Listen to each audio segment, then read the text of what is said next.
Board. This program is going to be pretty tight. We're going to bring forward our board chair, Chair Joyce Doris Coleman, to open up this news conference. And then after Board Chair Doris Coleman, remarks will be held by Board Member Amber Hewitt Garcia, remarks by Board Member Tawana Murphy, and then Board Member and Vice Chair Love will introduce the interim superintendent, and then at that point, the interim superintendent will come forward. There will be some questions and answers at the end of this news conference. What we have to remind you of is that there is potential litigation, so there may be some questions that the board members may not be able to respond to. Just want to make you conscious of that. At this time, Board Chair Doris Coleman will come forward with opening remarks.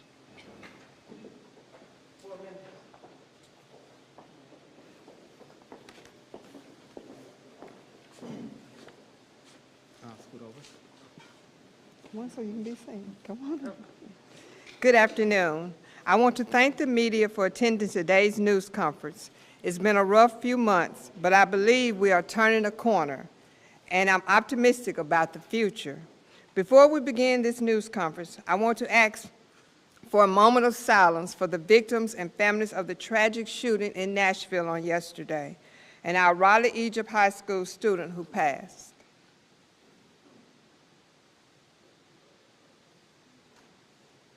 Thank you. First, I must say how much I appreciate my colleagues serving on the board with me. The last few months have been rough, but I know we are committed to working together to make this district the best for all the children we represent. The selection of Dr. Rod Richmond as our interim superintendent is a step in the right direction. I know he is up for the task and loves working for Mscs. We look forward to working with him to continue to move this district forward. Transition in leadership can bring uncertainty, but they also bring new opportunities for growth and improvement. We are committed to working collaboratively with the interim superintendent to ensure a smooth transition, clear priorities, and an unwavering focus on student success. Our job is to provide support, oversight, and guidance to ensure that our district moves forward in the right direction. Unity does not mean we always agree. We listen, we respect, and we work towards solutions together. No matter our backgrounds, perspectives, or positions, we all want the same thing: to continue to give a high-quality education that empowers every student. Our new interim superintendent will need our trust, our collaboration, and honest feedback to help guide this district forward. I am asking the Policy, Governance, and Legislative Affairs Chair, Stephanie Love, and Vice Chair Natalie McKinley to convene a board governance training plan discussion by February the 10th, 2025, February the 10th. A few of my colleagues would like to share a few remarks today, and our interim superintendent will have comments. We will take questions from the reporters, but are limited to what we can say due to pending litigation by our former superintendent. At this time, I will bring school board member Amber Hewitt Garcia for comments.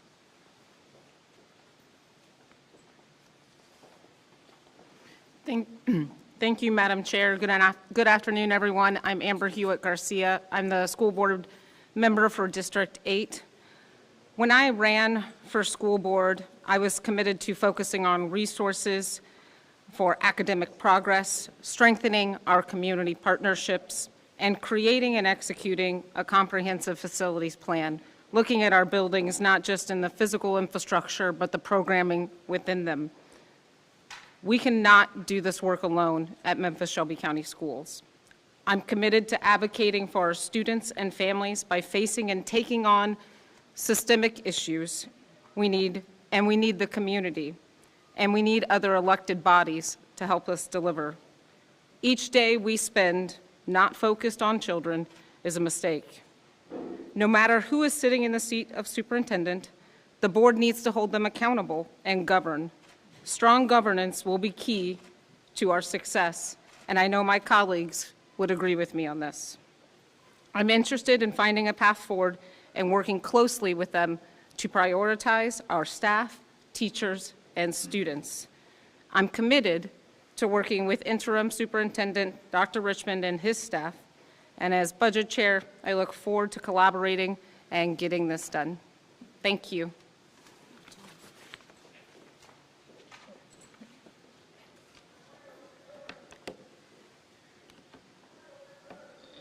Good afternoon. I'm Commissioner Tawana Murphy, District 7. As board members, we are responsible for ensuring that our district is operating effectively, responsibly, and in the best interest of our students, staff, and community. Over the past several months, we have watched, we listened, and we allowed for leadership to make the necessary adjustments. But at some point, our duty requires us to step in and do what we need to do. So on Tuesday night, we made a change in our leadership. Let's take a moment to reflect on what has transpired under the former superintendent's leadership. 1, contracts have not been handled in a timely manner, leaving the district with expired services. In some cases, we had critical services become inoperable, with no plan in place to address them. 2, the board explicitly instructed the former superintendent not to terminate employees without presenting a clear plan and how it would impact the district and align with the strategic plan. Despite this, terminations continued without a plan. 3, the Mastery Connect assessment program was canceled without replacement, putting the district at risk of failing to meet state testing, monitoring, and tracking to prepare students. 4, we've seen employees leave their jobs and high turnovers in the central office, stripping the district of key expertise and leaving critical issues inoperable. For nearly 9 months, we exercised patience, we have given grace, we have allowed time for adjustments, progress, and course of correction. But our responsibility as board members is not to sit back while our district suffers. It was time for us to act, and we did what we must do best for our community and for our students. I voted for the interim superintendent, Rod Richmond, because he is the right person to lead this district. I look forward to working with him and our other staff members. Thank you.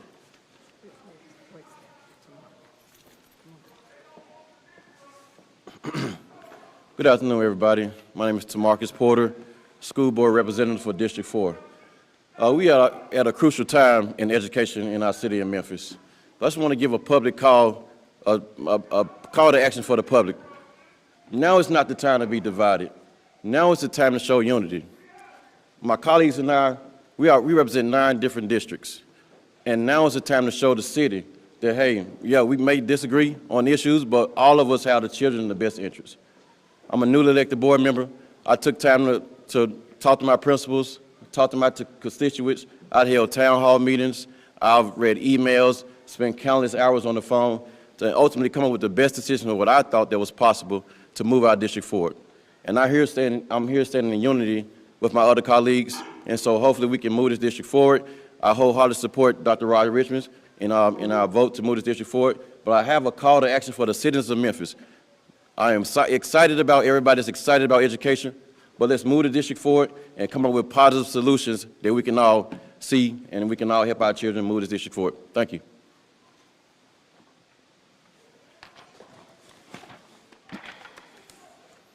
Good afternoon. I have been serving on the school board for 11 years. Tuesday night, we made the right decision for the future of Memphis and Shelby County schools, the students in which we serve. Dr. Rod Richmond and I have known each other for many years. He is no stranger to the community or this board. Before becoming interim superintendent, Dr. Rod Richmond was a transformation officer in Shelby County Schools. He worked closely with the schools from a letter grade to a D or F to the academic success we all need. For more than 3 decades, his experience as an educator and administrator, Dr. Rod Richmond has built a strong leadership of results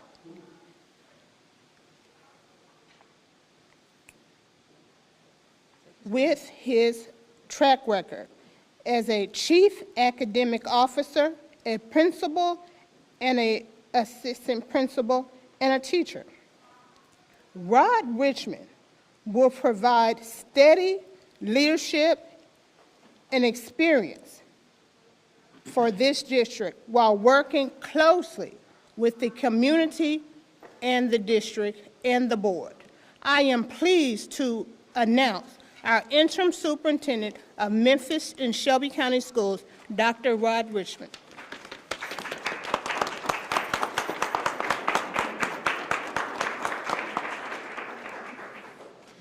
Good afternoon. First of all, I want to just start off by just thanking God for this opportunity. I also want to thank our senior leaders who are here today to support me. I want to thank you all, the media, for being here. I want to thank our viewing audience, and I also want to thank our board members for being here today, but so also for trusting me for this opportunity. I'm both humbled and excited to be continuing to serve this community and this school system. For over 30 years of service, my roles have changed, but my focus and vision have not. My focus and vision have always been about the students and this great district and community.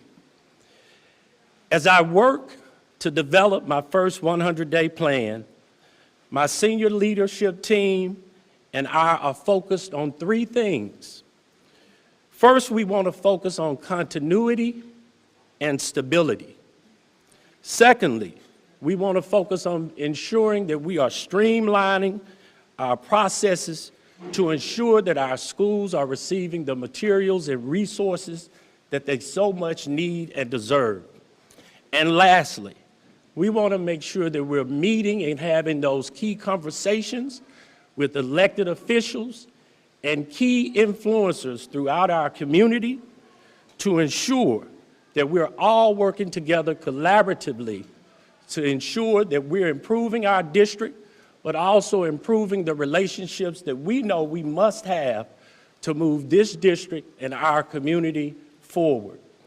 As all of the board members have said, I believe I am the right person at the right time to do this most important work for our school district and our community. Again, I ask the community to trust me, to trust our board members, to trust our leadership teams, to trust our principals, to trust our teachers, to trust that we can get this right, and we will do it right to move our school district and community forward. Again, I appreciate all of you all. Each and every one of you all who know me know that I have a love for this community and district. So again, thank you, board members, for entrusting me for this opportunity. Thank you. I also want to thank again the leadership team. We had a meeting on yesterday, and I believe the meeting that we had was extremely productive. And again, I thank you all. Thank you.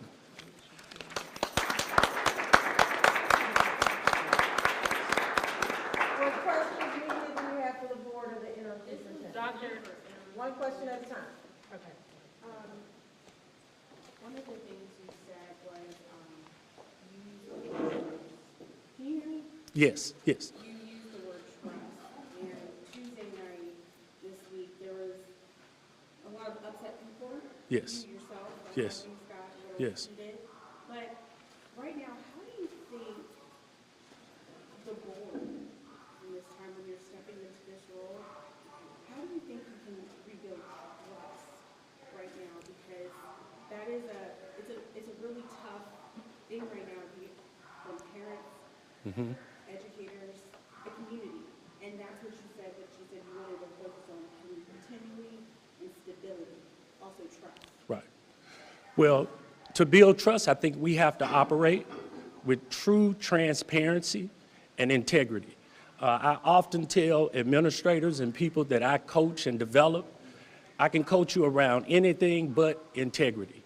And so we have to make sure that we're operating with integrity, we're operating ethically, and we're operating above board. I think those things come by ensuring that our words and deeds match in everything that we do each and every day.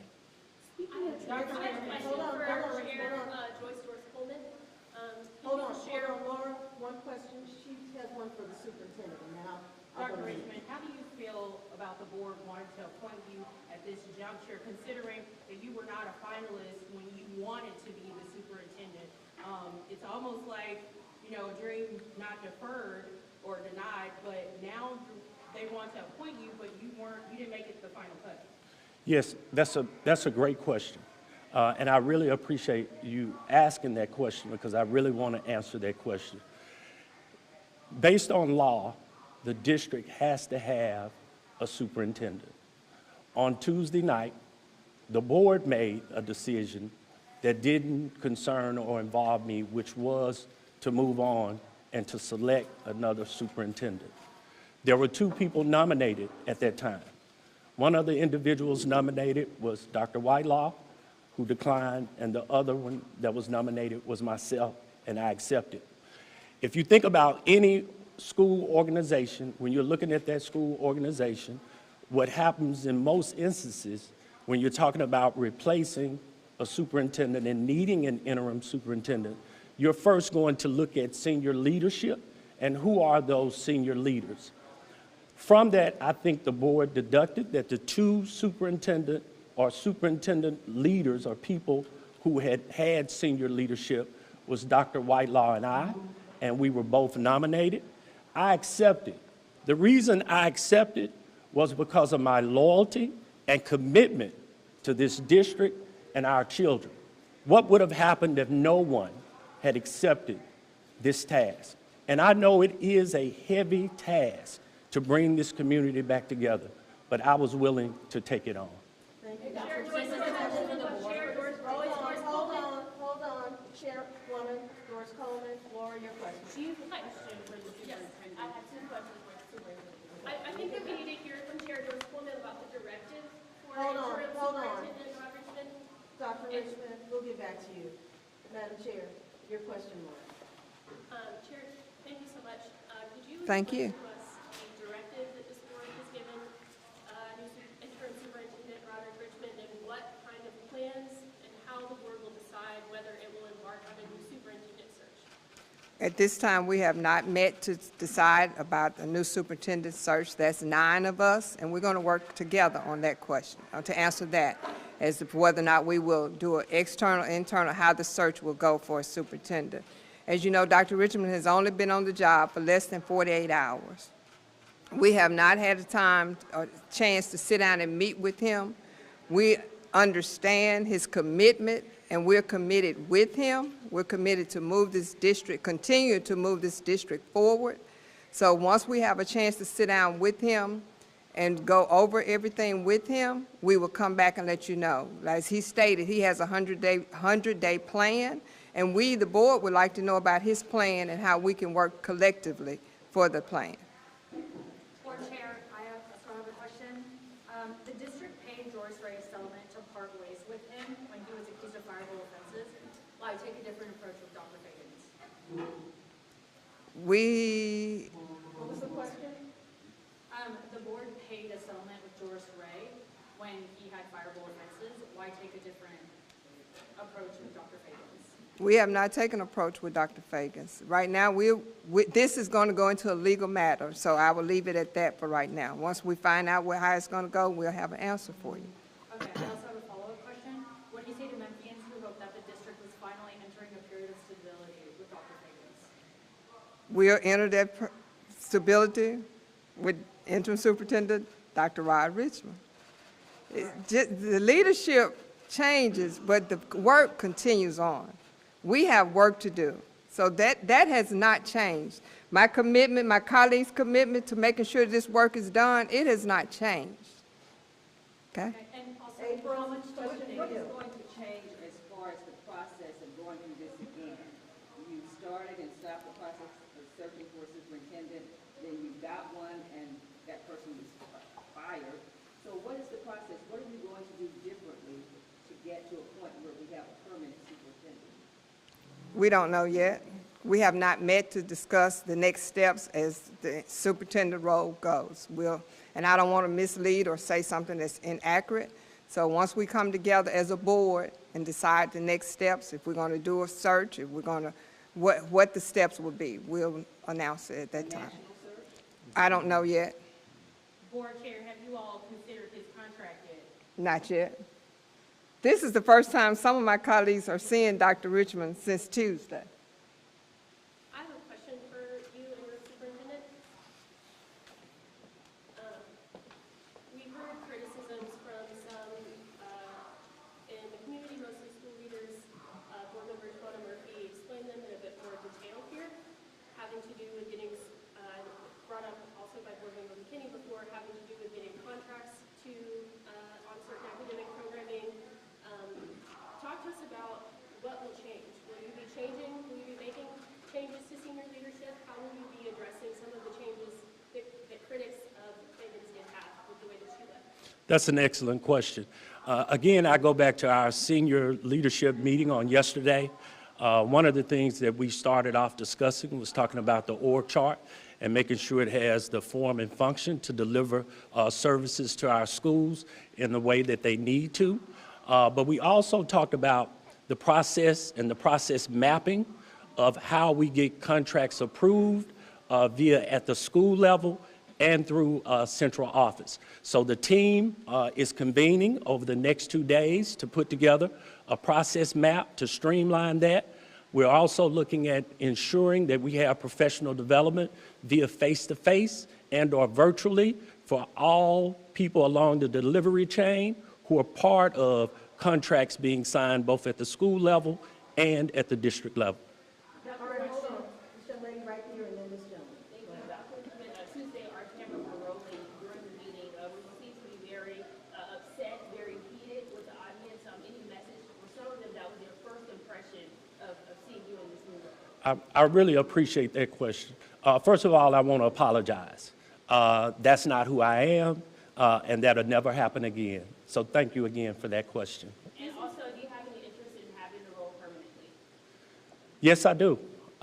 Anyone who knows me knows in 2013, I was nominated as interim. Well, not interim, but someone recommended me for interim. I didn't have an opportunity to apply for the job because at the time they said anyone who wanted the permanent job could not fill in as the interim.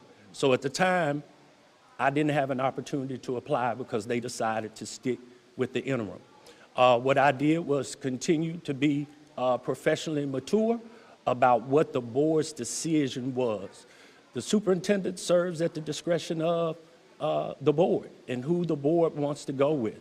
So I would not be truthful if I stood here and said that I didn't want the permanent job, but as I've always done, I've always followed policy, processes, and procedures, and what the board has deemed is their process or procedure for selecting whomever they want as the permanent superintendent. When did the board approach you Hold on, about being the young interim? man, you have a question, and then Mr. Smith. Go ahead. Dr. Richmond, you have a lot of uphill battles already, even prior to even taking this particular role. Talk to me just about the $1 billion+ I guess, infrastructure issues that you guys are facing, because that's something that kind of doesn't fall to the wayside when it comes to like kids kind of not having heat, not having air conditioning. How are you going to tackle some of the infrastructure issues here at the district? Again, those are some of the things that we'll be looking at as I roll out my 100-day plan. But again, I don't want to get in front of our board. Those are some decisions that we'll have to work together collaboratively with to finalize. I will again be working with senior leadership. I know we've had some discussions about those things internally. So again, we'll be looking at those things and addressing them. My second question to you is, Dr. Richmond, sorry about that, Dr. Richmond, is obviously there's been a lot of talk about state takeover, and obviously legislation has to happen with that. But what's your response to what Representative Mark White has said, and kind of just everyone is watching what you all's next steps are? What my responsibility is again to meet with key stakeholders. I would hope that the state wouldn't want to come in and take over the district. But one thing that I think I bring to this role is that I've always collaborated with the state. When I initially came to the district office as a senior leader was doing school turnaround. What that role required me to do was to interface with the state around directives that they had given our schools that we were responsible for adhering to. And one of those reasons for us adhering to those things was to ensure that we wouldn't have state intervention or state takeover. Question for both the superintendent and the board chair. Just going off of what's been released and said publicly, in broad strokes, there were things that your predecessor did well. There were things that obviously the board didn't approve of. Is your map to success simply, or is it in broad strokes, building on what she did well and not doing the things that she didn't do well, or the things that disappointed or brought with everything that happened? And then, of course, similar question to the board chair. How do you measure success for this superintendent? What I would say is that the senior leadership team, when you think about how districts operate, the senior leadership team has been responsible for the day-to-day operations of our district. Much of that work we as senior leaders have led. Some of those things we will probably continue with, but we will continue to evaluate those things and their level of effectiveness like we do with any strategy that we're implementing. Any things that the board may have concerns with, it's my responsibility to interface with the board and to talk to them about those things that they may have concerns about, so that, again, we as a team, the superintendent, senior leaders, the board, we're all rowing in the same direction. And that comes with having goal alignment through our strategic plan, our academic plan, and those things that we know are going to move the needle in regards to student achievement. I have a question for Hold on, Madam Chair, your response and then the last question. I agree with what Interim Superintendent Roger Richmond said, and transparency. We have to get a level of transparency where everything that he knows, the board knows. Everything that the board knows, the superintendent and his interim superintendent and his leadership team will know. So we're going to work towards those goals. My question is, when did the school board approach Dr. Richmond about the interim position? A county commissioner echoed the sentiment that he knew prior to Tuesday that he would be in that position. What was the relationship? How did that correspondence happen? When I nominated Rod Richmond, he didn't know a thing. When? When I nominated him on Tuesday. So I have a question for clarity too, and this could be answered from one of the 6 who voted not in favor of Fayens. Do any of you guys, and because this question was left unanswered on Tuesday, like this is what parents wanted to know, this is what educators wanted to know, why did you vote like that? Do you feel like you could have been more transparent before Tuesday night's meeting about the problems that you guys are having with Dr. Fayens? I feel like one person, because there were 6, you guys, if you guys just wanted to have this moment to just speak your piece. I appreciate that. I think I was one of the board members that gave an extensive statement on what my concerns were on January 14th. And I also want to make sure that I also, I think in an op-ed, said that there were times all across Dr. Fagan's tenure during board meetings that these things were brought to her attention by the then sitting board, and even some of the things were brought to her attention by the newly seated board. So I want to make sure that everyone understands that that was happening at every single meeting. And I think there were also concerns that were brought up with Dr. Fagan's individually. I know that I brought concerns up with Dr. Fagan's. So I think that question is that we have been doing that all along, and I'll do the collective we, because again, I wasn't sitting on the board in April. However, those things were evident. That governance training that you were talking about, that's on February 10th, could you just talk a little bit about what that entails? This is the last question, and if you want one-on-ones, we'll put everybody aside, okay? Last question for the news conference. I asked the governor's committee chair and co-chair to get it together by February the 10th. We don't know what it's going to look like yet, just to sit down and have a conversation about what governance looks like for our district. All right, thank you so much. Thank you. Madam Chair. Madam Chair.